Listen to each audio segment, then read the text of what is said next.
From the biggest moments. Can you believe it? To gold medal championships. Sidney Crosby, the golden goal! It's your update on Canada's game. You're listening to the True North Ice podcast with Jacob Ewing and Caleb Schneider.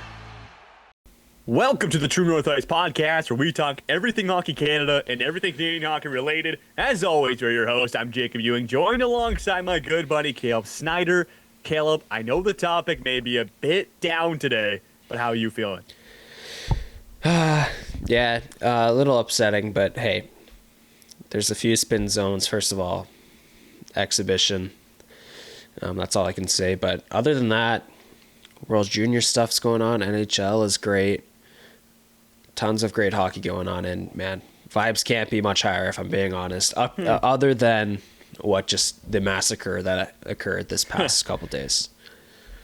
Yeah, massacre is a good word. That is definitely a word you could use that is applicable for the vocabulary of this episode. Yeah, it wasn't very pretty. As you can tell by the title and the thumbnail, we are talking a Rivalry Series that just wrapped up in Edmonton. The second leg just wrapped up. The first leg, we talked about it a little bit, I believe, on an earlier podcast. We did, yes. We did recap it. It's just same game, same story. Doesn't matter where you play, unfortunately. So, Caleb, would you like to start the episode that we always start? Do you have a hot take for today? Let's hear it. I thought this was a hot take last night when I was thinking about it, and then I was going through today and just thinking about it. I don't know if it's really that hot, but my hot take is if Canada does not win gold, the women's team, if the Canadian women's team does not win gold in the Olympics, Hockey Canada needs a massive overhaul when it comes to the women's side. Now, I did see something today which was very weird, that they announced a new plan for youth hockey on the women's side and all this stuff. So I don't know why, but that's not really what I mean. I mean more at the women's level. It starts with all the coaching, and then the U18s. I know we dominate that usually every year. That needs to change. I don't know how to describe this. USA's roster, way younger than ours. And really, like, there's some. Like, I saw one, Ian Kennedy was listing off a few that were younger players that probably could find a role on this national team. Mm-hmm. But still, we are getting older, and there's not much in the pipeline. There's a few, but not much. It's a little concerning that there's only two players, and they both are on the bubble to make this Olympic team. There's only two players that are an 06 and 07. Yeah, somewhere around that. Yeah. Primerano and Kramer. It's definitely a bit concerning, especially when and actually you're kind of getting into, well, my hot take was going to be very similar. My hot take was the team needs to get younger. And I mean, mine was going to be pretty much the same thing. And I think you also brought up a good point that the USA team has these young superstars. So we'll get into, there's two names that just jump off the book. And when they hit the PWHL draft, they will go first and second overall, or first and first, depending on wherever drafts they're in. That's already, like, I'm pretty sure that's the consensus for these two players. We'll get to those names when we start talking deeper into it. But more focus on Team Canada. This core has been around, which feels like forever, right? And yes, they have the veteran experience, but we saw in this tournament that it just seemed like they were stale. Like, they couldn't get any sustainable pressure over time, and they're facing these young goalies for Team USA and Frankel and Gwyneth Phillips, who both put up amazing numbers. And, they made key saves in key times, which is important for winning games, which is what we saw. But it just seemed like they couldn't get anything sustainable. Rack up maybe a couple high danger scoring chances, which is how you score a lot of goals, especially in women's hockey, which is not as high scoring as the men's side. It just felt like nothing could get going for the Canadian offense. Yes, I agree. And really, I agree. And definitely one thing is, especially in the first game out of these two games, they didn't really look like a team. So even in the first period, even though they scored first, I think, all four of these games, but in these past two, especially that first game, they did not feel like it looked like an all-star team, a team that never played with each other, which is just not true. They play with each other all the time still. I don't know if the PWHL thing, like it's now a more consistent league and they've putting more consistent time into that. Mm-hmm. But still, it did not look good compared to the U.S. side. The U.S. side looked like they had a well-structured game. It looked like everybody played their role, understood the assignment. Whereas Canada, it was pretty rough, in my opinion. And I think it comes with being younger. They just don't have the offensive scoring capabilities anymore. Like, I don't know. It also seemed like Team USA could just put anybody on the team and generate offense. Like, they were super dynamic up and down the lineup, and they kind of just shuffled through. Where Canada, you throw out the top guns, MPP, it was Stacy, and whoever else you want on the wing, and it just like over and over and over again, you just get the same results. And well, that's the definition of stupidity, expecting something after doing it over and over again, expecting a different result. Not going to say that Coach Troy Ryan is stupid, but I don't know. I think it's a little bit of this. I think I wouldn't say it's the biggest factor, but I feel like maybe he's stubborn. Maybe. Well, like Jen Gardner never played in the top line. Yeah. Like out of these 4 games, she didn't play at all, which that was her teammates the past 2 years, and that's who her line mates were for the longest time, even on the national stage. Yep. It just seems like a no-brainer to have her on the top line again, but we never did that. I feel like I don't know when it comes to the roster decisions. Like, sure, you did have to give Jocelyn Larocque another shot. And I don't know, you had to probably take out Zandy Hart for Jocelyn Larocque there. But still, like, I don't know how much to say about the roster, but there's not many options. Like, these are kind of these are the players you have to roll with. There's only a couple. Like Brianne Jenner probably might be off this team. But really, there's only a few players that you can swap in and out now. No, it's true. And the second leg, we also didn't bring someone like Hannah Miller, who's a very offensively gifted player. And you feel like in a series like this where offense was just like we still scored 4 in the first game, but that the scoring wasn't the factor. It was we gave up 10 goals the first time ever. Exactly. Well, overall in the series, there's too many. I feel like there's too many players that are same kind of type of players. Like I don't know how to describe it, but a lot of the players have the exact same kind of profile and play style. We don't have many players that are just defensive rocks, and we don't have many offensively gifted players. It feels like. Yeah, I mean, back in the PWHL, you got players I feel like Daryl Watts. She's a primary, just offensive juggernaut, but doesn't really look nothing like can be generated. But the thing is, that could also be because, like, back in Toronto where Daryl Watts plays, the offense when she's on the ice could revolve around her. You know what I mean? Mm-hmm. You get people deep, you start a hard forecheck, you turn over the puck, and you try to get Watts in the prime opportunity for a high danger scoring chance. Mm-hmm. And that was Canada's problem. The U.S. were so structured. They were structured very well defensively that Canada almost, I even think they outshot the U.S. I think every single time. Tournament. Yeah. And it was just from the perimeter and just no sustained pressure. I'll say it over and over and over again, but just pucks to the outside. You chuck something through a seam. It's either blocked, it gets to a net that's just swallowed up. There was no digging for a hard rebound. Nothing in the prime slot area. It was just really tough. And if your goal scorer is going to score, they got to find chances to score. And it was just unfortunate. You score 7 goals in 4 games. You get outscored 24-7. That stat is just embarrassing, to be honest. Yes, we did actually get outshot in the final game by 12, which is still pretty crazy. Yep. But brutal, just brutal, and I don't know. There's a lot. Almost everything went wrong. Is that fair to say? Yeah.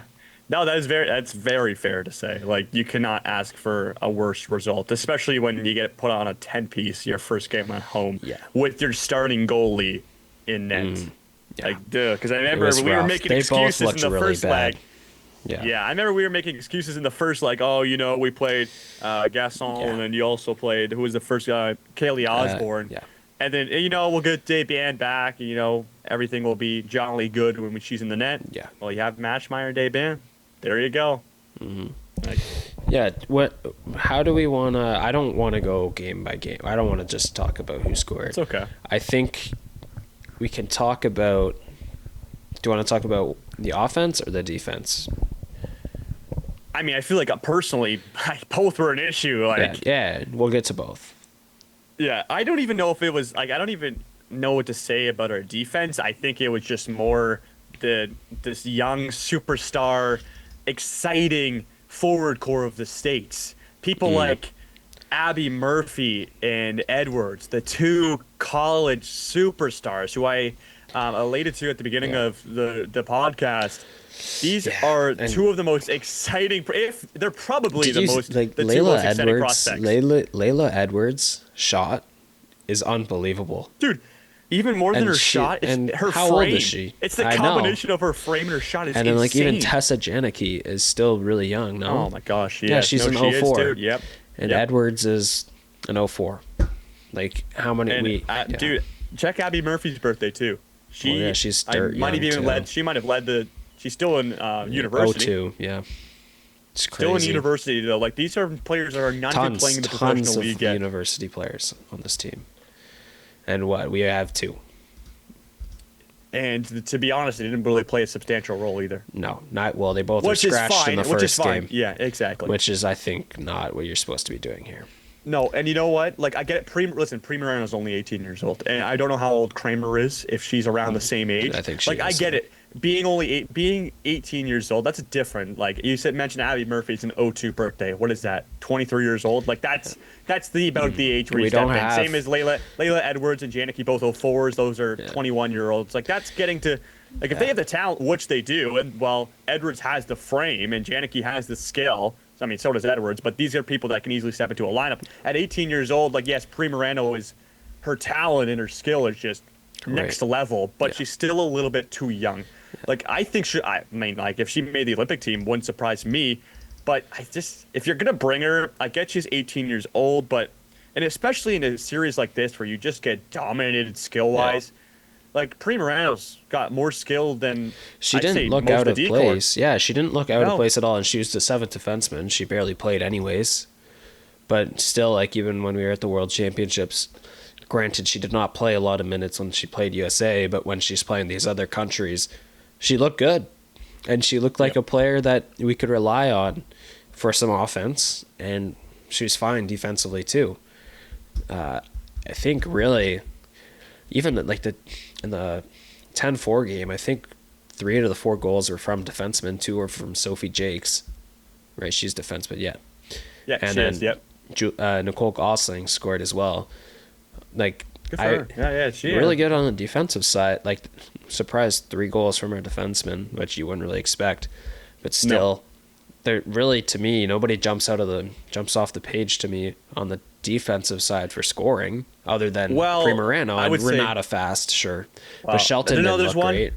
There's one more I think you already mentioned her. She scored a pair of goals, and she was going to be someone I was going to talk about, Sophie Jakes. I think she might even be our number 1 defenseman. Like, she led all defensemen last year in PWHL scoring.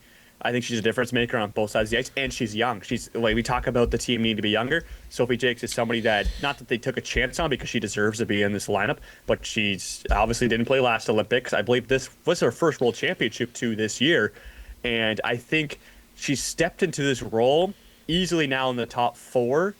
I think she should even, not that I think the defenseman, like, one sec. Let me look at this deep. She wasn't in the top 4 in either games. No, but I think she should be. I think she's dynamic. Okay. She's a very good skater. She's got a great shot, as she displayed in the first game, scoring a pair of goals. And you know what? We had faith going into that third period. Yeah. I believe it was 6-4 in Game 3 of the Rivalry Series, and the Team Canada scored back-to-back goals to get back in at the end of the second period. You come out for the last 20 minutes and you're just flat-footed. But that's not her fault because she was the one that, she got her team in a situation, and unfortunately we saw the same result we've seen all tournament long. Like, I don't know if she's at the point yet where she's someone you throw out there for 25, 26 minutes. I don't know if she's not the number one defenseman. I think she can maybe handle the number one defenseman role, but I still think you give that to a veteran. Someone like Renata Fast. I think Renata Fast is still the number one defenseman on this team just because she's been there for so long and she's a heck of a skater. She has that offensive touch, but still, I think Sophie Jakes, dude, just the year she had last year in the PWHL, she is the future number one defenseman until maybe Chloe Primarano might. Well, she'll definitely have her say in that when she gets a bit older. She is. Don't get me wrong, but there's still Sophie Jakes is a 2000 born, so she's 25. There's a 7 years difference between the two. So still, that's a big difference, for being honest. I just want to give a shout out to Sophie Jakes. She's young. And she brings that exciting feeling that the Team USA has. Yes, exactly. And we need more of that, right? Sophie Jakes, Chloe Primarano pairing would be cool. Dude, that'd be so dynamic. Those are two incredible skaters, you know what I mean? Just pass the puck around, fast-paced, and that's something that the offense lacked, was fast-paced. They felt so lackluster. You try to get the U.S. D-core moving, they're in their defensive form. You try to open up seams, try to set up that little one-timer play, and I think we lack that. It's just you have Sophie Jakes and Chloe Primarano, two amazing puck handlers, and I get it. Shelton's good, Fast is good, Ambrose, Thompson, all these top defenders who have been with Canada for a while are your go-tos, but sometimes you just have a feeling that you need a crafty player. You got to be crafty. Yeah, that's what Team USA did. And Canada didn't do that, and it showed. Yeah. Renata Fast, I still think Renata Fast is far and away the best defenseman. But still, she didn't look great. But also, I think a big factor is that she had, in all these 4 games, a different partner. Yeah. Chloe Primarano, Game 1. Sandy Hart, Game 2. Larocque, Game 3. Shelton, Game 4. It's going to be Shelton Fast in the end. But she didn't look good, and there's probably a reason. It's because it was basically a tryout. And Jocelyn Larocque wasn't even on this team for the first 2 games. Yeah. It's frustrating, and I feel like, I don't know. I feel like they need to understand who can play with Renata Fast. And really, there might only be 2 options. It's Aaron Ambrose and Ella Shelton. Yeah. And Aaron Ambrose is the same side as Fast anyways, so. Yeah, true. That's hard. Fast is a righty. Yeah. I mean, and the thing is, I don't someone like Claire Thompson. I think they really like the pairing of Sophie Jakes and Claire Thompson just because they have so much chemistry together. They come after. Well, the thing is, they kept them together in the 2 games. Yeah. Well, here's the reason why is because they played the last 2 years in the PWHL with each other, both in Minnesota, and now they both played for Vancouver over with the expansion draft. So it's hard to split those 2 up because they have so much chemistry together.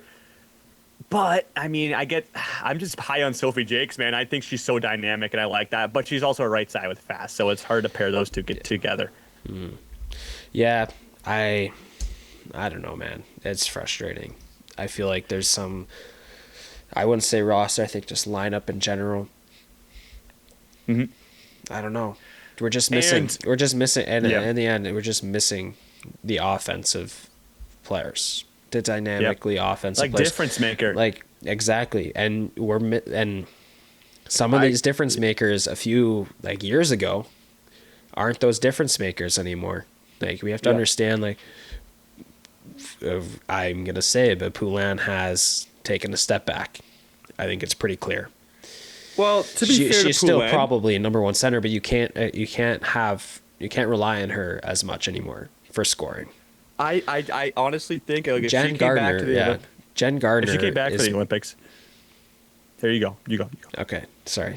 I hate No, it's Zoom. okay. It's Zoom. I know. It is tough. It is tough. I was going to say, Jen Gardner might be the only one out of this kind of like core of older players. And I think, isn't Jen Gardner still a little bit younger than the rest? Might be the only one I would look to rely on, but still. Yeah. Like, I don't know. Laura Stacey, I don't know. I feel like she's taken a step back.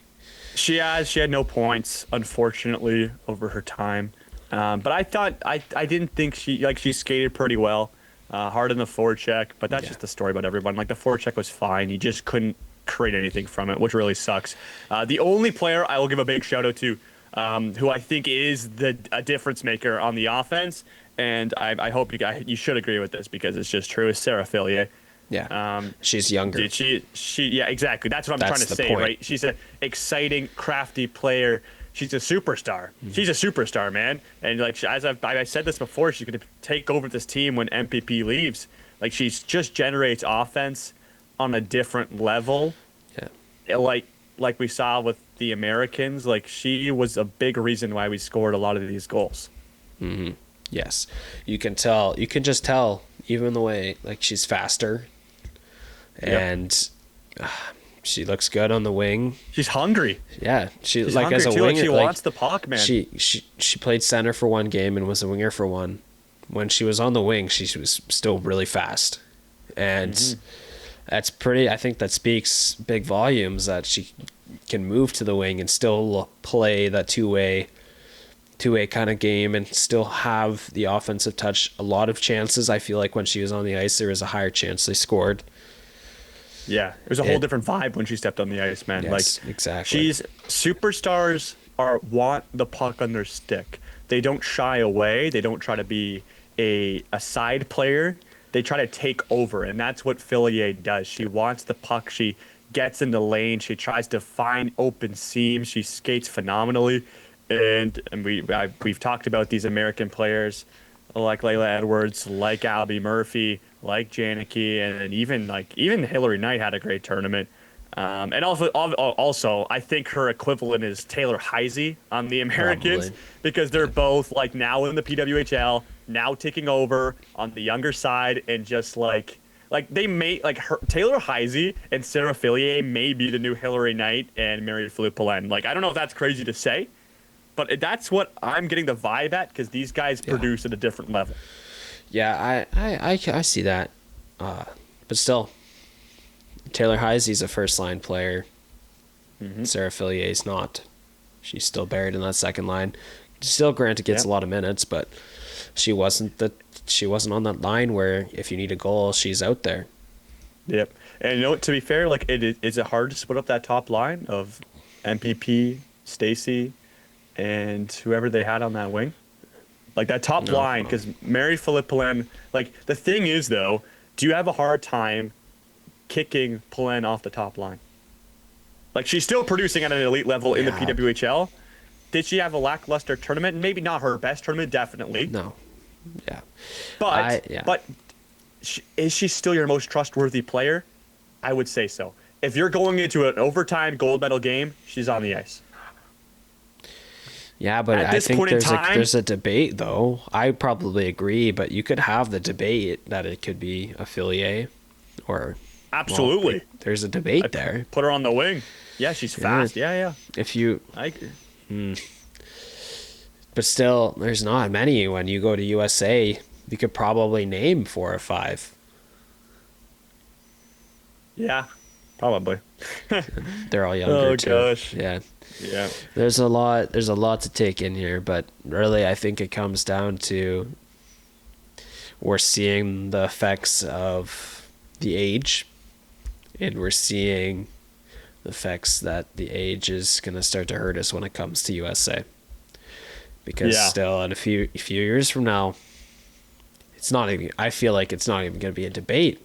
USA is just 10 times better in a few years from now, I think. Yeah. Unless we see a big culture shock and we see some players come out of nowhere. There's not many playing college right now that... No. I just actually did a Google search. of like top 2026 PWHL prospects, and there's a lot of Janicki's on here, Edwards is on here, Murphy's on here, Caroline Murphy. We didn't talk about the elite defenseman yet for Team USA. Not Murphy. Harvey. Oh my Yeah. God, I just said Abby Murphy. That's why. Yes, Caroline Harvey. Talk about a dynamic defenseman. Well, she just had a great tournament, didn't she? Yeah. Just man,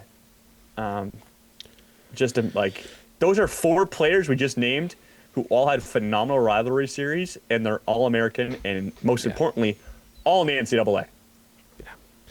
It's ridiculously not fair.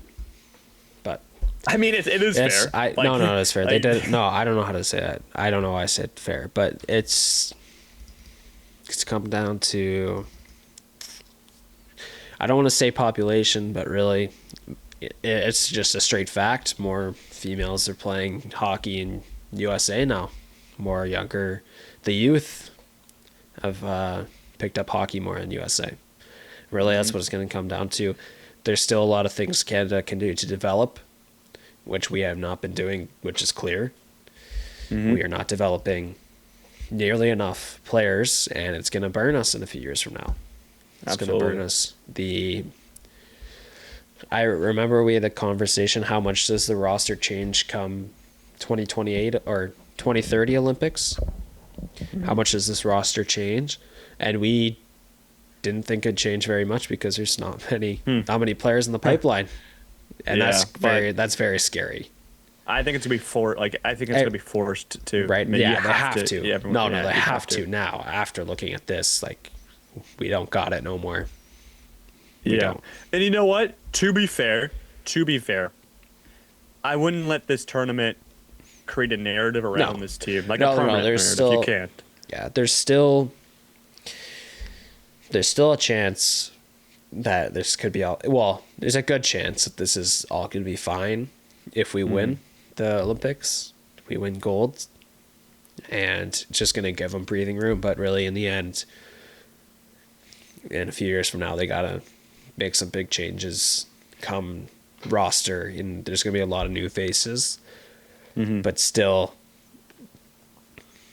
I don't know. It's just ridiculous that I still think it's closer, but I think Canada still is the favorite. It's probably a coin flip now, but still, come the Olympics, and this tournament doesn't show too much, and they play it that way though. That's what Canada's. That's what they come out and say. It's just good looks. So. Yeah. I don't know. I mean, I get what you're saying. It's a coin flip. Like, I will always believe, obviously, Canada, the women's side has always dominated for so long. But, you see the performance from this tournament, and you think about these countries who are historically known for being hard to play against, right? Maybe not the most skilled teams, but they are structured, and they keep you to the outside, and they shut you down, like Czechia, Finland, Sweden, these European countries, right? And from what I saw over these last 4 games, where Canada really struggled to create high danger scoring chances, and some of these countries that, as I said, are very structured and they play their game around that, shutting that high danger offense down. I'm not going to say Canada's going to have a hard time creating, and I'm not going to say we're endangered, but I'm just curious about how that will go. Yeah, it's a good point. I'd still give them a slight edge just because goaltending too. You got 2 unbelievable studs. You always have that, but that's a good point.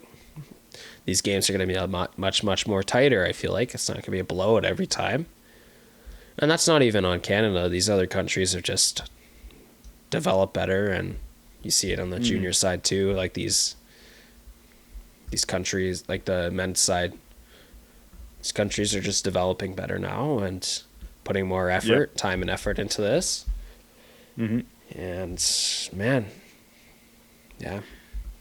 I mean, so I was just doing some looking too. We mentioned Nicole Gosling had a point. She's also a younger player for Team Canada. I don't know if I really realized her age, but she just got drafted to this her first year in the PWHL. Yeah.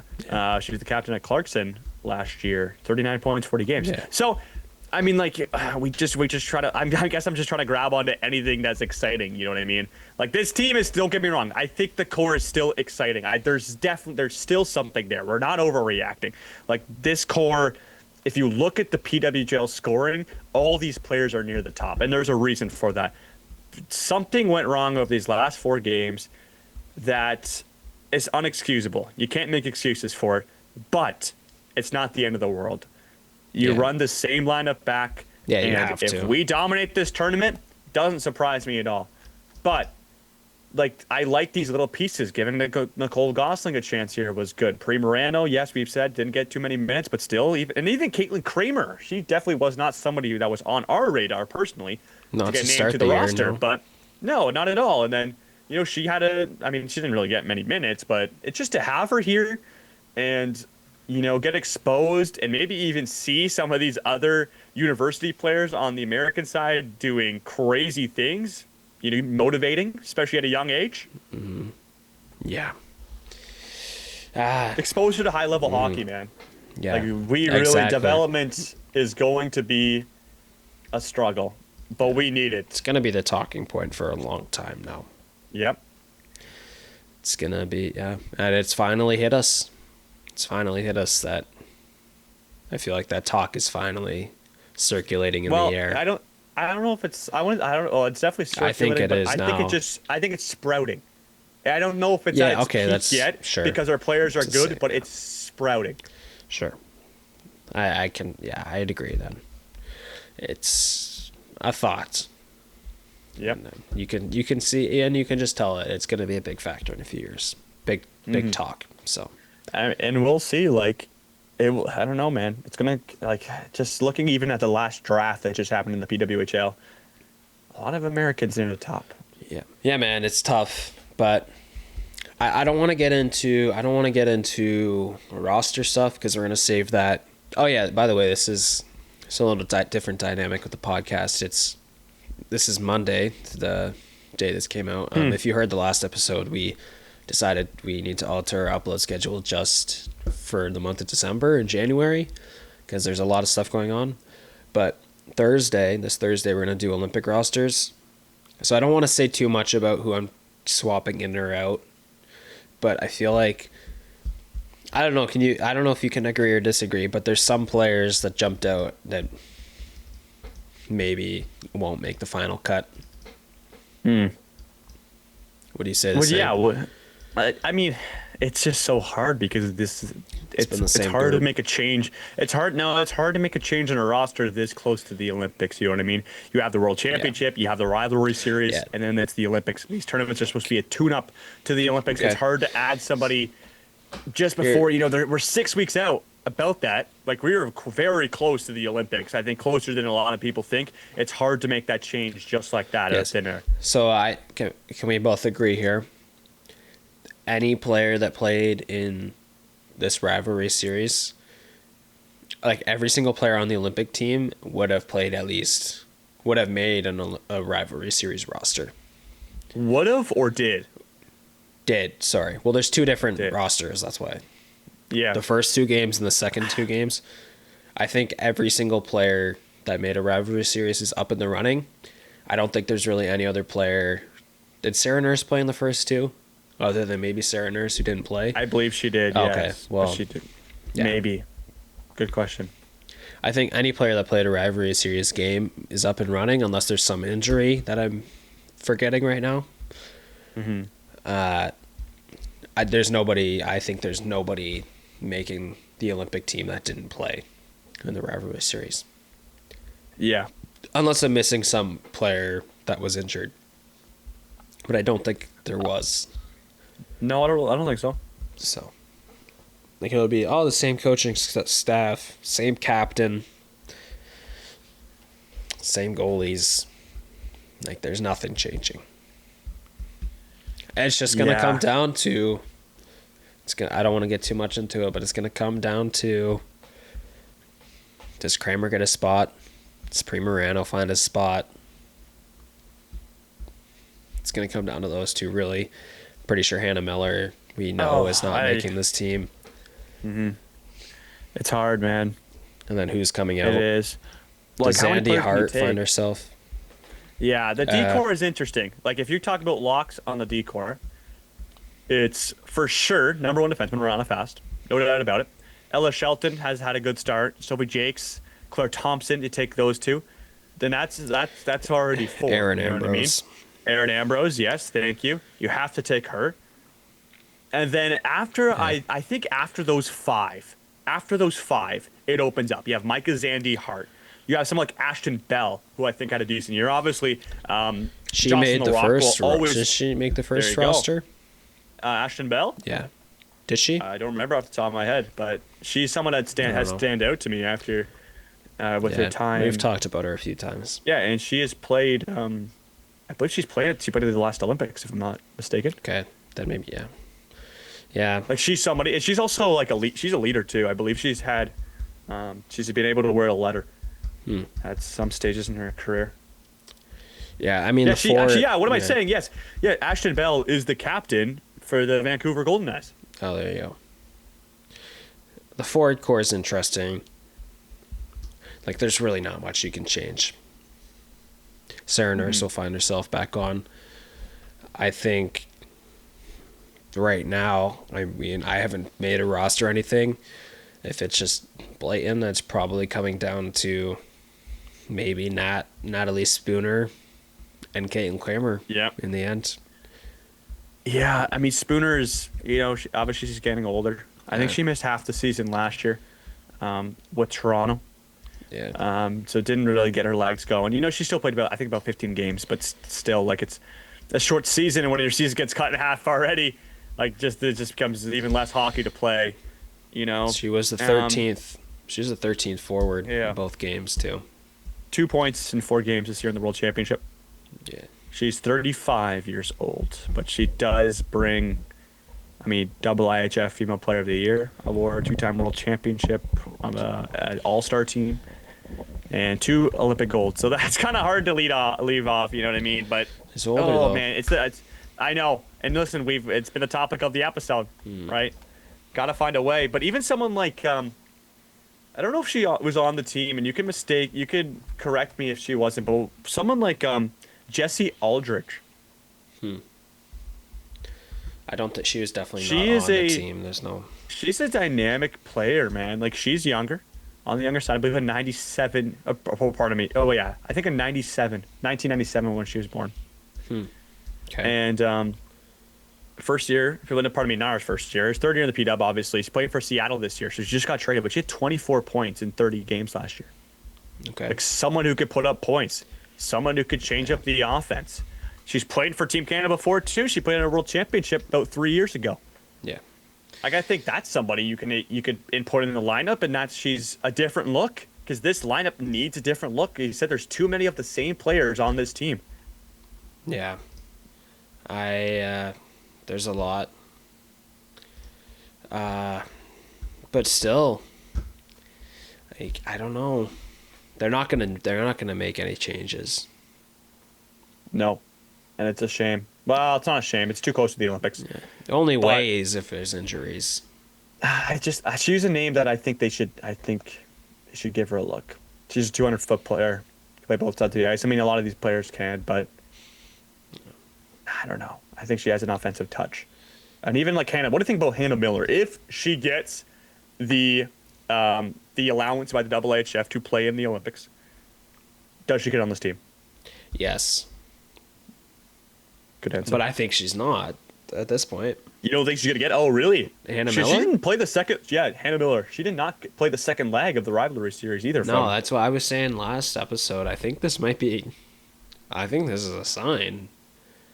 She was playing a top 6 role, wasn't she, in the first 2 games? Yep. And you know what? If she's not available, I think that's really going to suck for Canada. Unless there's an injury, like, I don't follow PWHL well enough to know if she's hurt. I could be completely wrong, but I'm pretty sure this might be the writing on the wall. Yeah, like a subtle note. You just got to... We'll have to wait and see. We'll have to We really see. will. I think it Not the might- hottest start this year with Vancouver, 1.5 That's games, true. but it's a new team, still trying to gel. Vancouver hasn't had the best results either. No, they've been But horrible. I think she's another dynamic player, man, that puts up offense. And like that's a new I look. would like that's her a- on the team. That's what I'm saying. These are players. Her and Jesse Aldridge are two players that produce offense for their home teams, and like they're players that you can input on Team Canada, and you're not left questioning why did we take this player over this player, because both the players that could be on the team to put up the numbers to deserve to be on the team. Yeah, You know what I mean? it's true. Like they're just new looks for the offense that struggled against our arch rivals, the Americans, who are now, I would say, going into the Olympics, the standard and the bar. Yes. Oh yeah. I wonder, do you think Canada coming into the Olympics will be Canada's roster will be the oldest roster? Oh, that's a great question. I honestly, I don't know the other rosters well enough. You'd have to look at. It'd definitely be like, if there was a comparison, it'd be a European team. Yeah. I don't know. I don't know. They'd have to look That'd into be that. a fun one. I'll do that one day. Okay. I don't know if I'll have enough time. I don't know. okay. It's got to be close. You'd think they feel TBD. old, do they not? Like if They you, do. They and do. just like they even do. Yeah. if you compare to the men's side, like it's pretty old. Like Yeah, for there's NHL, definitely- yeah. like the NHL, like prime is 25 years old. 26. I guess you know 25 what? is like. No, I wouldn't say that. 28. Like Austin Matthews is 28. Connor McDavid's 29. McKinnon's 30. Yeah, man. 31. Yeah. I don't know. I don't really have much other things to bring for this except 2002. I don't know if you've heard this stat. I've heard this. I've heard this. 2002, Before, yes. heading into the 2002 Salt Lake Olympics, USA won 8 in a row against Canada. Like, I don't know if they had Rivalry Series, but they had the World Championships, all that stuff. And Canada won gold anyways. So, Yes, I did hear this on the Jocks and Jill's podcast. There you That's go. what I was listening to, and they brought that up. Yeah, I guess that's a big stat. I think that just goes to showcase that these two powerhouses in the women's hockey world, Canada and USA, one can go on a streak, but a new tournament is a brand new opportunity to take over. different tournament, different ice. Absolutely. Smallest ice they've probably ever played on. It's Does gonna that be fun. benefit Canada? Smaller ice? No. You know what? Yes, probably. Okay. Slower. They're slow. I think they're a slower team too. So that okay, two, we're that 2 comparing or them 3 to the feet. Americans. Like Yeah, well, that's what Question. it's going to come down to. Okay. There's no shot that they go to a bronze medal game, unless they somehow fumble the pool play and lose to USA in the semis. You don't know, man. Or even an upset. We've seen it before. Yeah, Not on the women's side. Not really the women's side, but no. especially recently. I'm linking to the World Juniors, but like, you know. Yeah. I don't know. I don't have much else to say. Pretty No, brutal. I'll add one more thing. Okay. I think that they're really undisciplined. They took 17 penalties in Oh these 4 yeah, it games. was bad. It was really It bad. was really bad. The And power play, the penalty kill was terrible. I Yeah. would love to. I think Kenzie Lalonde or was maybe Cheryl Pounder mentioned during the broadcast in Game 4 that the penalty kill was at like 55%. Yeah, it was horrible. Terrible. It was brutal. Like, oh And, my. I wouldn't even say USA's power play looked great. It just looked like, I don't know. It was a mess. Something Yeah. they don't have much time to work on it, but it's something that's going to have to be fixed. Apparently they don't need it. They don't need it. The USA, they don't need time to work on the power play. No, I meant Canada working on the PK, but No, I know, but like, you put out reliable players, you expect the result. Players that have played high, like penalty kill well in the past. oh well. Deflating. This tournament was very deflating, Caleb. Do you have any final thoughts to add about this rivalry series before we crumple it up and toss it in the bin? No, really. I didn't make a gazillion notes, but when I look at my notes overall, just looking at it right now, I have more notes on USA's team than I do of Canada's. I think that puts a big. I think that just shows you. I think that just shows you where Canada is at right now. Yeah. Yeah. But, if we know anything about women's hockey, and especially the women's Canadian team, seems resilient. Yeah. Their leaders are some of the best women's hockey players over the past decades. Yep. And if anyone, to be honest, like, my trust in them turning it around is high. Like, I think this group is resilient. Yes, over 4 games, you expect maybe they turn around one of them and they find a way to win one of them. Mm-hmm. No, what doesn't happen. You just feel like they just do the same thing over and over and over again. But you get 6 weeks, you go back to the PWHL, you get to train, you get to focus on specific things, and you come back, hopefully, with confidence going into the Olympics in February. Yeah. And another voice crack. Remember, the pool play is different for the women's side, so Canada will get to play USA in the pool play, and that'll be fun, and that'll be a good test. And just remember, the pool play game doesn't matter. It's gonna be the medal game. So same thing here. Rivalry series doesn't matter.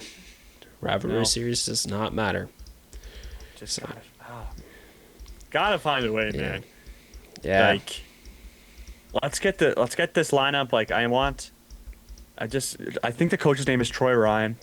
Yes, it is. Like, yeah, he's just I think the lines were too. He didn't try much. I think the lines were too much of the same throughout the 4 games, and now you hit back to the drawing board, and you just got to figure something out. Let's get Philly on that top line.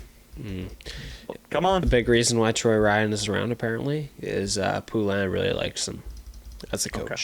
So. And you know what? To be honest, if MPP wants Troy Ryan as the coach, I think she's deserved the respect to, give Ryan a good look. Yeah. So, yeah, he's been around for a long time too. He's got an unbelievable track record. Oh yes. Exactly. He's got a great resume. It's not like he's bad or anything.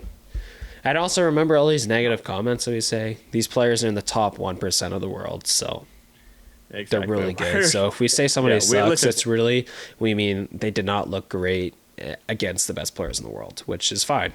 So, and no, I don't think we've said that anyone has sucked either. No, we didn't really. It was more just the dynamic of the team. Like, I think we have high expectations for this team. That's why we're, being. I don't know. I don't even think we've been brutal. We've just been we've stated the facts. The team did not look good. The star players were not star players. They were flat-footed. They couldn't create offense, and it wasn't really fun to watch. Yeah. No, we it was got not fun to dog-walked watch. Over 4 games. I would say, we didn't dog on anybody this episode, but coming down to it, we've talked a lot about Jocelyn Rock, but still, just remember I don't know. I don't think she should be in the decor. No. I know, but remember, this is the first or second best team in the world. Not many players are making this team anyways. She's still an unbelievable good player. Just so nobody takes it out of proportion. We deserve the respect, man. We both been playing for Canada. We both know they are the best players. All the 1 or 2% of the world best players. So, absolutely. Just remember. Absolutely, that. And shout out to Troy Ryan. I just found out he coached U Sports for the University of New Brunswick and St. Mary's University. Little Canadian hockey. There we go. I think he's also a coach in the PWHL right now. Yes, he does. He's a there we go. Toronto's head coach. PWHL Toronto. At least in the first season. And you know what, Kellen? There's been a trend about PWHL Toronto in the playoffs. Haven't really done anything. No, they have not. Well, only one team has done something. Technically, true. Well, I mean, if you count a playoff win, series. Yeah, if you count a playoff series, then sure, but it's different. There Anyways, happy Monday. Check shout out Monday. Shout out Monday. Monday 8 a.m. Your commute to work. Yeah, these are coming out at 8 a.m. I don't know if you knew that. Me? Yeah, I schedule these for 8 a.m. I'm not awake for the upload. I know. I don't know. I schedule it. I listen at 11. I schedule for 8. Yeah. This will be all done Sunday night. If you want, check out the TikTok. I just pulled up the TikTok a second ago. We got quite a few comments that I'm excited to get after. Oh, the, TikTok's been doing well, man. Hey, celebration. We'll get a little clap for True North Ice. True North Ice just hit 10,000 likes on TikTok. Wow. We're close to is it 100 followers on Instagram? It's We're getting there, man. TikTok's got Dude, 100 likes. But I'm gonna say, I will followers. say, some of our episodes, man, on YouTube, like I never would have They're getting thought. up there. I never would have Shout out thought to that listeners, people would man. like watch on YouTube. I've never watched a podcast on YouTube, but they. I do. I do. Okay, I don't. I always just listen on my Pocket Cast. If you have Pocket Cast, shout out. But dude, some of these numbers are unbelievable, man. Like the average view duration, absolutely. I'm just blown away by the average view duration of some of these episodes. So We try our best just for you. It's the greatest time of the year, so we are banging out episodes. Caleb, final thoughts on our episode from today. excited for the roster. I feel like it's not going to be super exciting as a listener, but it's going to be tough. It's going to be fun in these next couple of days to decide who I want in and who I want out for this women's team. Good episode. I feel like snapped around. We do know that Canada's got to figure something out. That has been today's episode of the True North Ice podcast. Remember to check us out on every social media platform, TikTok, YouTube, Instagram. We are grinding, posting daily highlights and clips from all your favorite podcasts. And you already know with the World Juniors right around the corner that there's tons of engaging content on that. We are one of your main sources for everything Hockey Canada and all things Canadian hockey related. As always, I've been Jacob Ewing, joined alongside Caleb Snyder, and we'll catch you very soon.